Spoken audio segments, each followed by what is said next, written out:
இலக்கை நோக்கி பயணிங்கள், ஆசைகளுக்கு பலியாகாதீர்கள்.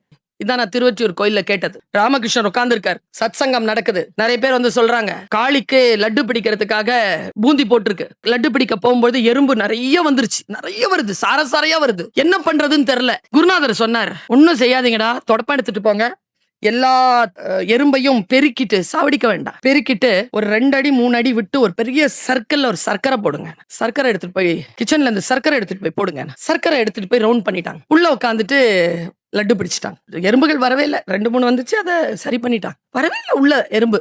அப்புறமா லட்டை வந்து விநியோகிச்சுட்டு மறுபடியும் சத் சங்கத்தை கூட்ட சொல்றாரா ராமகிருஷ்ண பரமஹம்சர். கூட்டிட்டு சொன்னாரா, பக்தர்களே, காளி பக்தர்களே, நான் உங்களுக்கு ஒரு உதாரணத்தை சொல்லுகிறேன். பூந்தி என்கின்ற குவியல், பிரசாதம் என்கின்ற குவியலை நோக்கி எறும்புகள் வந்தன. நான் அந்த பிரசாதம் வரைக்கும் அவர்கள் போய்விடாதபடிக்கு சர்க்கரை என்ற ஆசையை தூவினேன். அவர்களை ஆசையை அனுபவித்து விட்டு இலக்கை அடையாமல் அந்த எறும்புகள் திரும்பி போய்விட்டன. நீங்களும் அப்படி இருந்து விடாதீர்கள் என்று சொன்னார். ஆசைகளை அனுபவித்து விட்டு இலக்கை அடையாமல் இருந்து விடல் ஆகாது. இலக்கு பெரியது. ஆசைகளை இந்த வயசுல நோ சொல்ல கஷ்டம்தான். சொல்லு.